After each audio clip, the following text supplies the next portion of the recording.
ನಮಸ್ಕಾರ, ನೀವು ನೋಡ್ತಾ ಇದ್ದೀರಾ ಸುಮನ್ ಟಿವಿ ಕನ್ನಡ. ನಾನು ಮಹೇಶ್.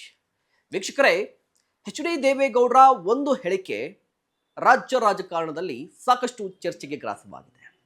ಆ ಹೇಳಿಕೆ ಯಾವುದು ಅಂತ ಹೇಳಿದ್ರೆ, ಲೋಕಲ್ ಬಾಡಿ ಎಲೆಕ್ಷನ್ ಅಲ್ಲಿ ಜೆಡಿಎಸ್ ಬಿಜೆಪಿ ಮೈತ್ರಿ ಇರೋದಿಲ್ಲ, ಏಕಾಂಗಿಯಾಗಿ ಜೆಡಿಎಸ್ ಸ್ಪರ್ಧೆ ಮಾಡುತ್ತೆ ಅನ್ನುವ ಹೇಳಿಕೆ. ಈ ಹೇಳಿಕೆ ಹಿನ್ನೆಲೆಯಲ್ಲಿ ಸಾಕಷ್ಟು ವಿಶ್ಲೇಷಣೆ ಮಾಡಲಾಗ್ತಾ ಇದೆ. ಅದರಲ್ಲೂ ಮುಖ್ಯವಾಗಿ ಕೇಂದ್ರ ಸಚಿವರಾಗಿರುವಂತಹ ಎಚ್ ಡಿ ಕುಮಾರಸ್ವಾಮಿ ಅವರು ತಮ್ಮ ಸ್ಥಾನಕ್ಕೆ ರಾಜೀನಾಮೆ ಕೊಡ್ತಾರೆ ಅನ್ನುವಂತ ಮಾತು ಕೂಡ ಕೇಳಿ ಬರ್ತಾ ಇದೆ. ಹಾಗಾದ್ರೆ ಈ ಮಾತು ಎಷ್ಟು ಸತ್ಯ? ಒಂದ್ ವೇಳೆ ರಾಜೀನಾಮೆ ಕೊಟ್ರೆ ಯಾವ ರೀತಿಯ ಲೆಕ್ಕಾಚಾರ? ಈ ಎಲ್ಲದರ ಬಗ್ಗೆ ಕೂಡ ಕಂಪ್ಲೀಟ್ ಆಗಿ ಡೀಟೇಲ್ಸ್ ಕೊಡ್ತಾ ಹೋಗ್ತೀವಿ. ಅದಕ್ಕೂ ಮುನ್ನ ನೀವಿನ್ನೂ ನಮ್ಮ ಚಾನೆಲ್ ಅನ್ನ ಸಬ್ಸ್ಕ್ರೈಬ್ ಮಾಡಿಲ್ಲ ಅಂದ್ರೆ ಈ ಕೂಡಲೇ ದಯವಿಟ್ಟು ಸಬ್ಸ್ಕ್ರೈಬ್ ಮಾಡಿ. ವೀಕ್ಷಕರೇ ನೋಡಿ, ಎಚ್ ಡಿ ದೇವೇಗೌಡರು ಒಂದು ಹೇಳಿಕೆಯನ್ನ ಕೊಟ್ಟರು. ಅದಾದ ಬಳಿಕ ನಾನಾ ರೀತಿಯ ಲೆಕ್ಕಾಚಾರ ರಾಜ್ಯ ರಾಜಕಾರಣದಲ್ಲಿ ನಡೀತಾ ಇದೆ. ಈ ಹಿಂದೆ ಮಾತನಾಡಿದಂತಹ ಸಂದರ್ಭದಲ್ಲಿ ಜೆಡಿಎಸ್ಗೆ ಏನು, ಬಿಜೆಪಿಗೆ ಏನು, ಕಾಂಗ್ರೆಸ್ಗೆ ಪ್ಲಸ್ ಏನು ಮೈನಸ್ ಏನು ಅಂತ ಮಾತನಾಡ್ತಾ ಇದ್ವಿ. ಬಟ್ ಈಗ ಜೆಡಿಎಸ್ನ ಕತೆ ವಿಚಾರಕ್ಕೆ ಬರೋದಾದ್ರೆ, ಸಾಕಷ್ಟು ದಿನಗಳಿಂದ ಕುಮಾರಸ್ವಾಮಿ ಅವರು ತಮ್ಮ ಕೇಂದ್ರ ಸಚಿವ ಸ್ಥಾನಕ್ಕೆ ರಾಜೀನಾಮೆಯನ್ನ ಕೊಡ್ತಾರೆ ಅನ್ನುವಂತ ಮಾತು ಆಗಾಗ ರಾಜ್ಯ ರಾಜಕಾರಣದಲ್ಲಿ ಕೇಳಿ ಬರ್ತಾನೆ ಇತ್ತು.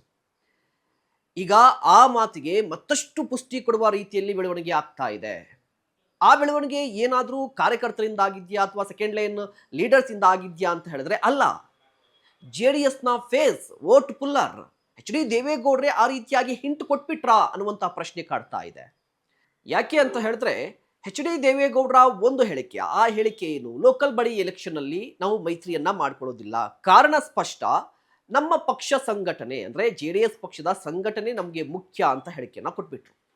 ಸೊ ಎಚ್ ಡಿ ದೇವೇಗೌಡರ ಮನಸ್ಸಲ್ಲಿರುವಂಥದ್ದು ಸ್ಪಷ್ಟವಾಗ್ತಾ ಇದೆ. ಜೆ ಡಿ ಎಸ್ ಗಟ್ಟಿಯಾಗಿ ರಾಜ್ಯದಲ್ಲಿ ಉಳಿಬೇಕು. ರಾಜ್ಯದಲ್ಲಿ ಜೆ ಡಿ ಎಸ್ ಉಳಿಬೇಕು ಅಂತ ಹೇಳಿದ್ರೆ ಪಕ್ಷ ಸಂಘಟನೆ ಮುಖ್ಯ. ಪಕ್ಷ ಸಂಘಟನೆ ಮುಖ್ಯ ಅಂತ ಹೇಳಿದ್ರೆ ಸಾರಥಿ ಯಾರು, ಸಾರಥಿ ಯಾರು ಅನ್ನುವಂಥ ಪ್ರಶ್ನೆ ಬರುತ್ತೆ. ಆಗ ಇಡೀ ಜೆ ಡಿ ಎಸ್ ಪಾಳೆಯ ನೋಡ್ತಾ ಇರುವಂಥದ್ದು ಎಚ್ ಡಿ ಕುಮಾರಸ್ವಾಮಿಯವರ ಕಡೆ.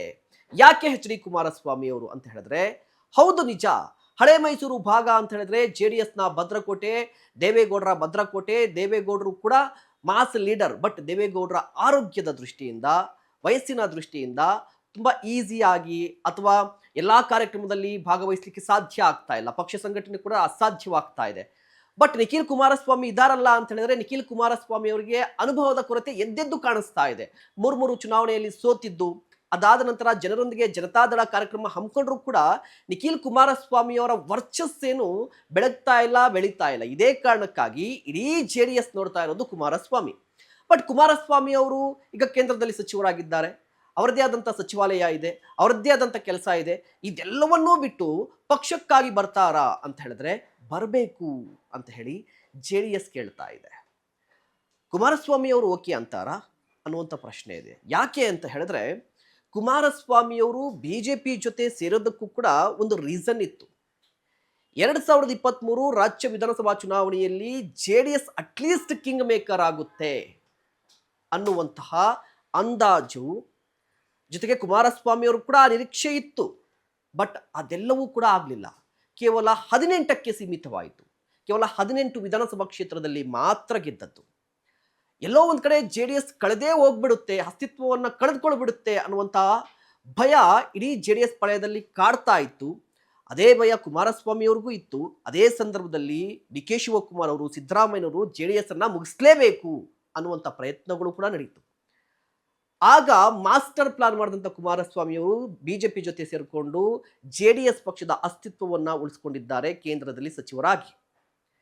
ಈಗ ಆ ಪ್ಲಾನ್ ಅನ್ನ ಮುರಿದು ಅಥವಾ ಆ ಸೂತ್ರವನ್ನ ಮುರಿದು ಜೆ ಡಿ ಎಸ್ನ ಪಕ್ಷ ಸಂಘಟನೆಗೆ ಅಂತ ಹೇಳಿ ಕೇಂದ್ರ ಸಚಿವ ಸ್ಥಾನಕ್ಕೆ ರಾಜೀನಾಮೆ ಕೊಡ್ತಾರಾ ಅನ್ನುವಂಥ ಪ್ರಶ್ನೆ ಬಂದಾಗ ಕುಮಾರಸ್ವಾಮಿ ಅವರು ಕೂಡ ಆ ಒಲವನ್ನ ಅಥವಾ ಆ ಮನಸ್ಸನ್ನ ಮಾಡುವಂತಹ ಸಾಧ್ಯತೆ ಇದೆ.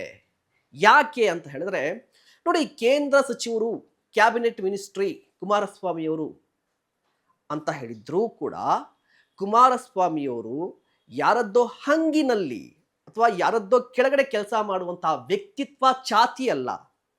ಕುಮಾರಸ್ವಾಮಿಯವರು ಕೇಂದ್ರ ಸಚಿವರಾಗಿದ್ದರೂ ಕೂಡ ನರೇಂದ್ರ ಮೋದಿ ಅವರ ಮಾರ್ಗದರ್ಶನದಲ್ಲಿ ಕೆಲಸ ಮಾಡ್ತಾ ಇದ್ದಾರೆ. ತುಂಬಾ ಫ್ರೀಯಾಗಿ ಕೆಲಸ ಮಾಡ್ತಾ ಇಲ್ಲ. ಒಂದು ರೀತಿಯಾಗಿ ಉಸಿರು ಕಟ್ಟುವಂತಹ ಪರಿಸ್ಥಿತಿ ಅಲ್ಲಿದೆ. ಫ್ರೀಯಾಗಿ ಕೆಲಸ ಮಾಡ್ತಾ ಇಲ್ಲ. ಇದನ್ನು ಪ್ರತಿ ಬಾರಿ ಅವ್ರು ಹೇಳ್ಕೊತಾ ಇದ್ದಾರೆ. ಸೊ ಈ ಕಾರಣಕ್ಕಾಗಿ ಅಂದರೆ ಅಲ್ಲಿ ಕೆಲಸ ಮಾಡಲಿಕ್ಕೂ ಸಾಧ್ಯ ಇಲ್ಲ, ಒಂದು ಮಿನಿಸ್ಟ್ರಿ ಇದ್ರೂ ಕೂಡ. ಇದ್ರ ಜೊತೆಗೆ ಇವರು ದೆಹಲಿಯಲ್ಲಿ ಇರೋ ಕಾರಣಕ್ಕಾಗಿ ರಾಜ್ಯದಲ್ಲಿ ಪಕ್ಷ ಸಂಘಟನೆಯೂ ಕೂಡ ಕುಂಠಿತವಾಗ್ತಾ ಇದೆ.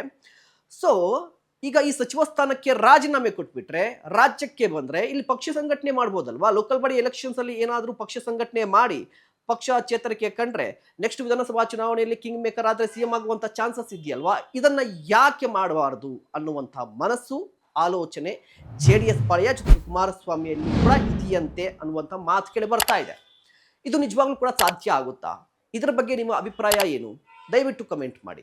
ಇಂತಹ ಮತ್ತಷ್ಟು ಕಂಟೆಂಟ್ಗಾಗಿ ನೋಡ್ತಾ ಇರಿ ಸುಮನ್ ಟಿವಿ ಕನ್ನಡ. ನಮಸ್ಕಾರ.